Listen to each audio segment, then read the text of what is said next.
Hello students, कैसे हैं आप सब। आई होप आप सब बहुत अच्छे से होंगे और अपनी पढ़ाई अच्छे से कर रहे होंगे। तो welcome to my channel Pooja special व्याकरण क्लासेस। देखिए, लास्ट वीडियो में हम लोगों ने संधि के बारे में पढ़ा था। ये एक बहुत ही इंपॉर्टेंट टॉपिक है। संधि के बारे में हम लोगों ने पढ़ा था कि संधि 3 प्रकार की होती है। देखिए, संधि को मेल कहते हैं। दो वर्णों का मेल से जो विकार उत्पन्न होता है उसे ही संधि कहा जाता है। और संधि 3 प्रकार की होती है: स्वर संधि, व्यंजन संधि और विसर्ग संधि। तो हमने लास्ट वीडियो में पार्ट 1 में हमने स्वर संधि के बारे में पूरा पढ़ा था कि स्वर संधि के 5 भेद होते हैं। वो हमने पांचों भेद जो कि थी दीर्घ संधि, वृद्धि संधि, गुण संधि और आपकी यड़ संधि और अयादि संधि, ये पांचों संधि के बारे में हम लोगों ने डिटेल में लास्ट वीडियो में पढ़ा था। ठीक है, तो आज हम लोग पार्ट 2 शुरू करेंगे। व्यंजन संधि, व्यंजन संधि के बारे में पढ़ेंगे। तो देखिए, चलिए शुरू करते हैं। व्यंजन संधि क्या होता है? व्यंजन संधि किसी व्यंजन का स्वर अथवा व्यंजन से मेल होने पर जो विकार या परिवर्तन होता है उसे ही व्यंजन संधि कहते हैं। देखिए, जब हम लोगों ने स्वर संधि पढ़ा था तो उसमें हमारा क्या था, किसी स्वर का जब स्वर से मेल होता है या व्यंजन से मेल होता है तब जो विकार उत्पन्न होता है वो हमारा स्वर संधि कहलाता है।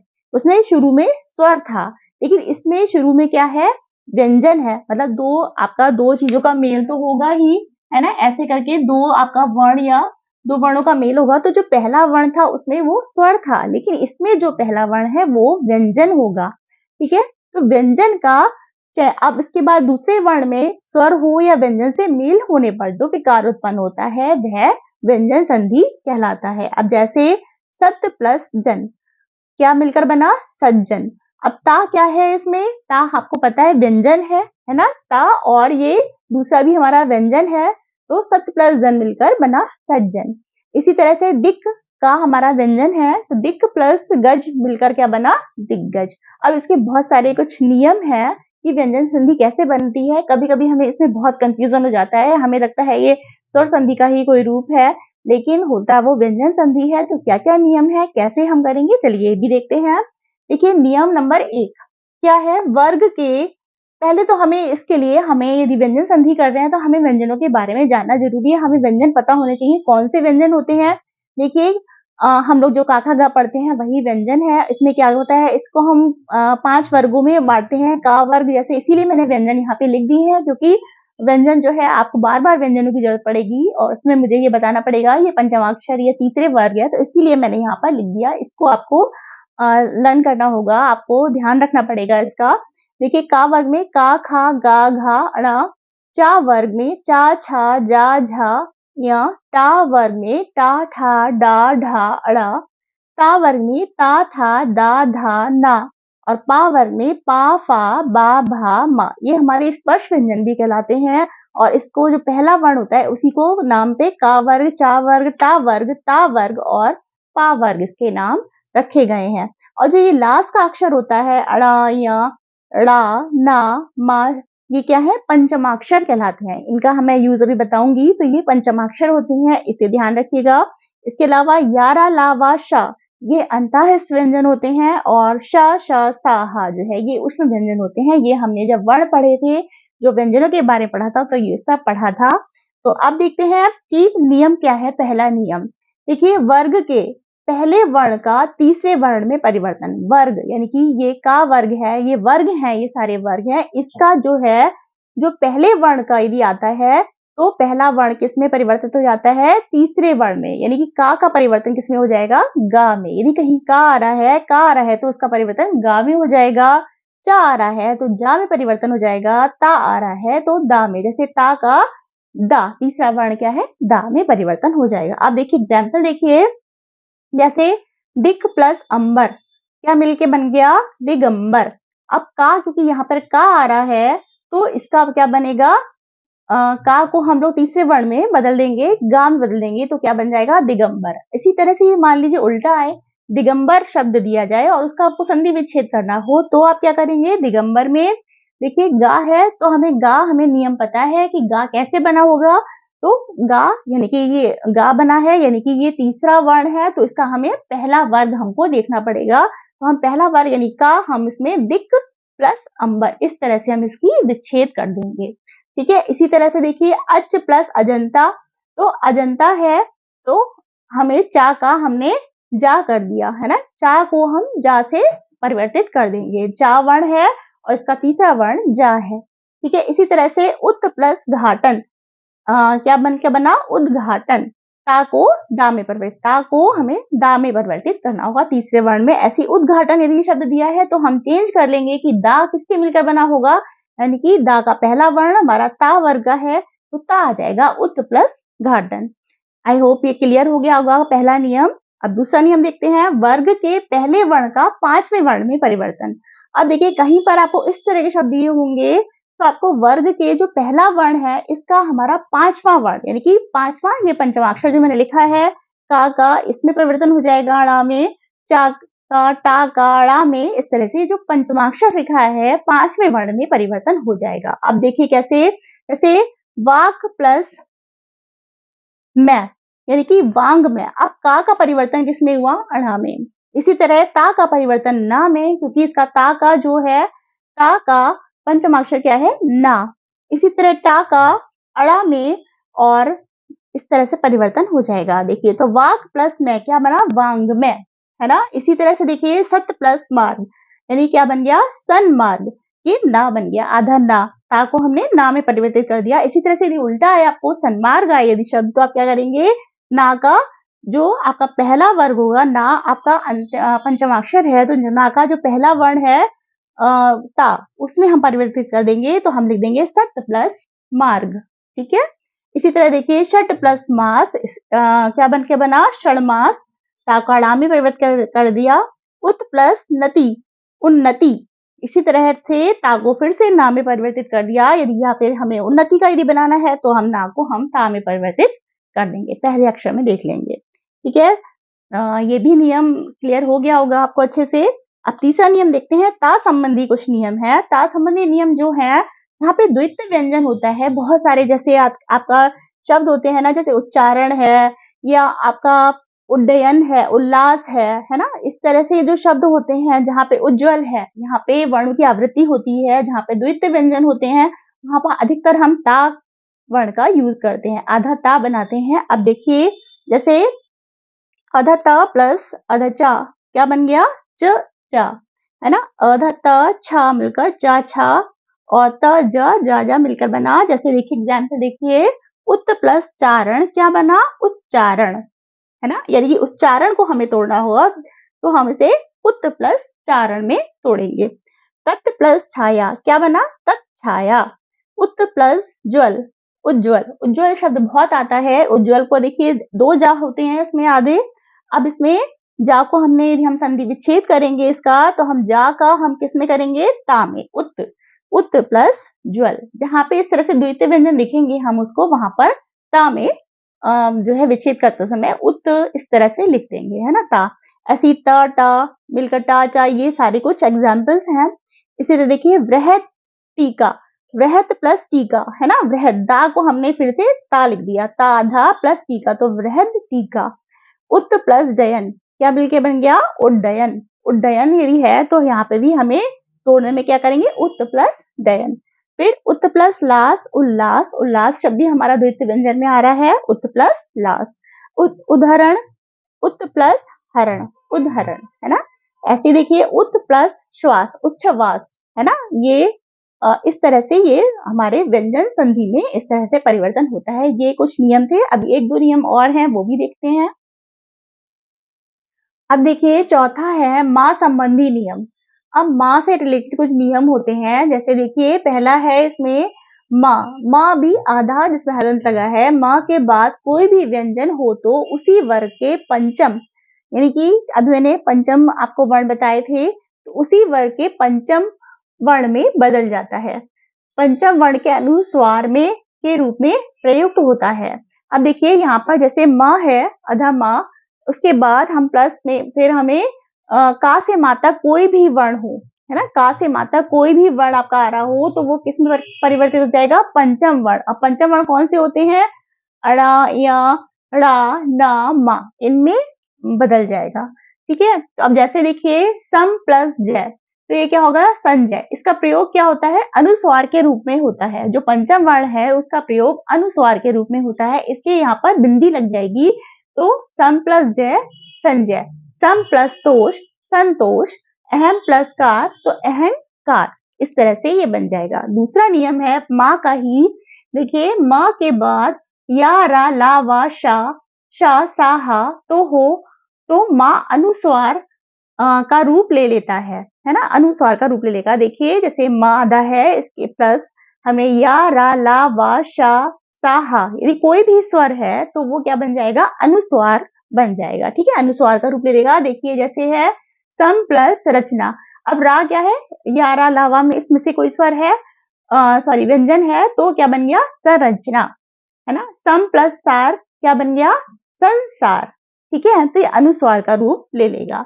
अब तीसरा नियम है माँ के बाद यदि माँ आए, माँ के बाद यदि फिर से माँ आए, आधे माँ के बाद फिर से माँ आए तो माँ द्वित्व हो जाता है। ठीक है, जैसे देखिए सम प्लस मुख तो क्या बन गया, सम्मुख, है ना। सम प्लस मान क्या बन गया, सम्मान। तो ये कुछ थे माँ संबंधी नियम।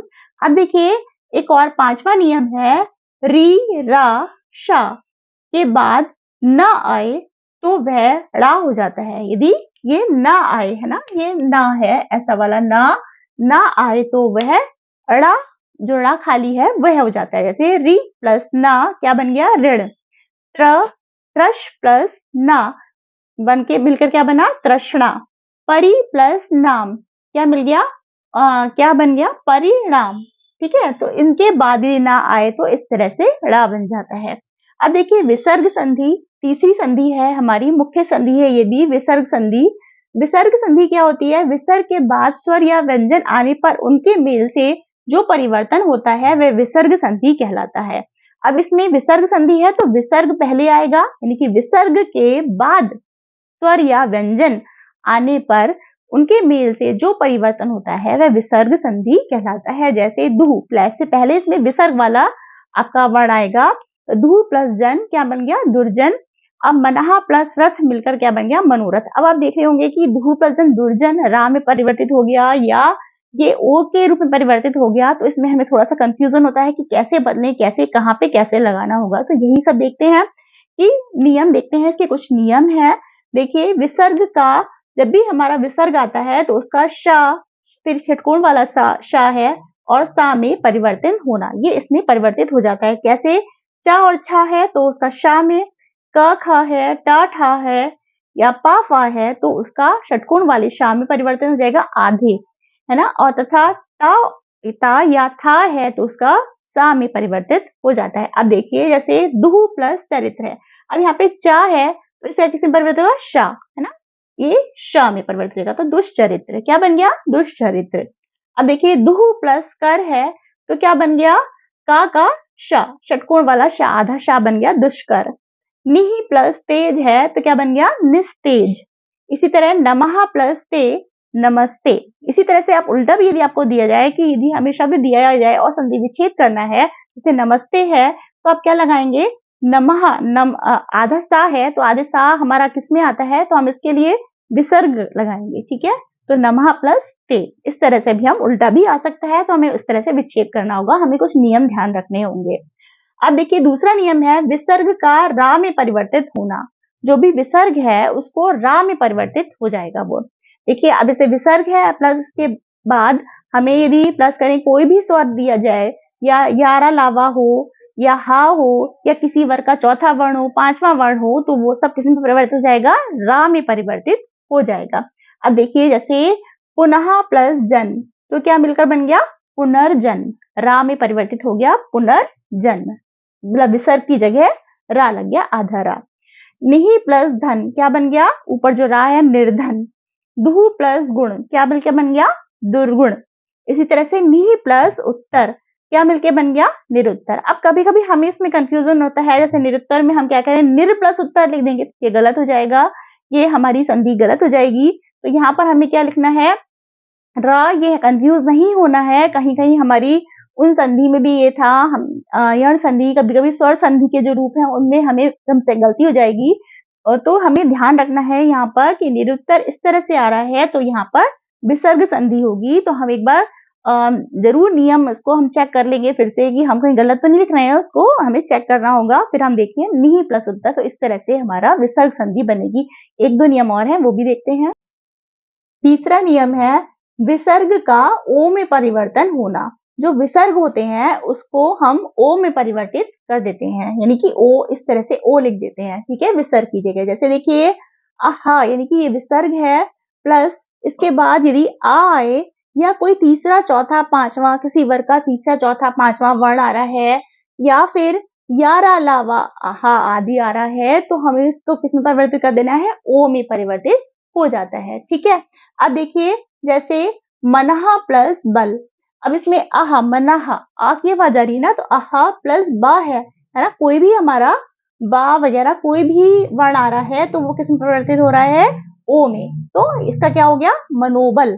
ऐसे ही मनहा प्लस हर, यहाँ पे हा आया तो किस में परिवर्तित हो गया, मनोहर। इसी तरह से मनहा प्लस रंजन, तो इसे किस में परिवर्तित हो गया, मनोरंजन। इसी तरह से यदि उल्टा आए मनोरंजन लिखा हो तो हमें यदि यहाँ पे हमें इसका विच्छेद करना हो तो हम क्या करेंगे, मनोरंजन है ना, तो हम इसको क्या करेंगे, अब मन प्लस रंजन, विच्छेद तो यही होगा हमारा, तो हमें इसमें विसर्ग लगानी होगी, मनहा प्लस रंजन, इसको हम ओ में परिवर्तित कर देते हैं, ठीक है। इसी तरह एक चौथा नियम है, कभी कभी विसर्ग का लोप ही हो जाता है, यानी कि विसर्ग हम लगाते ही नहीं है, उसको हम गायब कर देते हैं, लोप कर देते हैं। जैसे देखिए, और जो है बड़ी की मात्रा लगा देते हैं यदि उसके बाद रा आता है। जैसे देखिए निहि प्लस रज, तो हम इसको बड़ी की मात्रा लगा देंगे नीरज, हम इसको विसर्ग का लोप कर देंगे, विसर्ग हटा देंगे और क्या लगा देंगे, नीरज, बड़ी की मात्रा लगा देंगे। ऐसे देखिए निहि प्लस रस, यानी कि विसर्ग के बाद यदि रा आ रहा है तो हम उसमें बड़ी की मात्रा लगा देंगे और विसर्ग का लोप कर देंगे, निहि प्लस रस क्या मिला, नीरस। इस तरह से ये हो गई विसर्ग संधि। अब देखिए कुछ संधि विच्छेद देख लेते हैं, कुछ देखिए ये सारी अपनी संधि यहाँ पे कंप्लीट हो गई, विसर्ग संधि के भी सारे नियम हो गए। लेकिन आपने देखा होगा कि अभी तो हमने ये सारी करी हैं, लेकिन संधि विच्छेद कभी कभी उल्टा आता है, संधि हमें शब्द दिए होते हैं, संधि विच्छेद करने होते हैं, तो वैसे वो कैसे करेंगे, कभी कभी उसमें बहुत कंफ्यूजन होता है। तो देखिए कुछ संधि विच्छेद देख लेते हैं। देखिए जैसे मनोनुकूल है ना, यानी कि मन के अनुकूल, तो हम क्या लिखेंगे, मनहा, अब ओ की मात्रा है तो क्या लिखेंगे, मनहा प्लस अनुकूल। ऐसे देखिए शास्त्रार्थ, तो शास्त्र प्लस अर्थ। संहार तो क्या लिखेंगे, सम प्लस, क्योंकि यहाँ पर अनुस्वर हो गया तो हम क्या लिखेंगे, सम प्लस हार। मनोहर फिर वही है, मनहा प्लस हर, ठीक है। नेक्स्ट है तल्लीन, तल्लीन का मतलब यहाँ पर आधा ला, दो बार ला है तो क्या लिखते हैं, तत्, तत् प्लस लीन, ता आ जाता है, ये ता संबंधी वाला नियम है, ठीक है। अब देखिए वागीश एक शब्द है, इसमें क्या है, अब वागीश का सही क्या होता है, का वाक प्लस ईश, ठीक है, ये हमारा सही संधि विच्छेद है। लेकिन कभी कभी हम क्या करते हैं जल्दी में, हम यदि हमसे कहा जाए वागीश का करिए तो वाग प्लस ईश लिख देंगे, हमें याद आएगा ये गुण संधि है ना, वाग आ प्लस, देखिए लेकिन हमें इसे एक बार चेकआउट जरूर करना है। देखिए ये हम अधिकतर हम ये गलती कर देते हैं, गुण संधि लिख देंगे यहाँ पर कि भाई वाग प्लस ईश हो गया, ये गुण संधि हो गई, लेकिन क्या है हमें से एक बार क्रॉस चेक करना है। इसमें देखिए वाग में आ प्लस ई मिलकर तो ए होता है, क्या नियम है, तो हमें एक बार नियम ध्यान जरूर रखना है। और हमें पर यहाँ तो ये पूरा नहीं हो रहा, गुण संधि का नियम पूरा नहीं हो रहा, तो हमें यहाँ पर क्या लिखना है, कि इसका मतलब ये व्यंजन संधि है, ये गा वाला नियम है कि का को गा में परिवर्तित कर देना है। तो गा आया है तो इसका मतलब जो उसका पहला वर्ण है का खा गा, यानी का में आ जाएगा, तो वाक प्लस ईश, हमें ये इसका सही संधि विच्छेद होगा, ये व्यंजन संधि होगी, ठीक है। इसी तरह देखिए सन नारी, अब इसमें आधा ना पूरा ना है तो सत प्लस नारी। फिर देखिए संयोग, तो संयोग में हमें पता है ये अनुस्वार है तो सम प्लस योग। फिर देखिए मनोवैज्ञानिक, मनोवैज्ञानिक में वैज्ञानिक एक बुरा शब्द है, लेकिन हम इसको ऐसे नहीं कर सकते, ओ की मात्रा लगी है तो हमें मनः प्लस वैज्ञानिक। ऐसे ही लास्ट देखिए किंतु, ये शब्द कई बार हमसे छोटा सा शब्द है और गलत हो जाता है, तो किम यहाँ पर भी अनुस्वर लगा है तो किम प्लस टू। इस तरह से ये संधि विच्छेद है कुछ।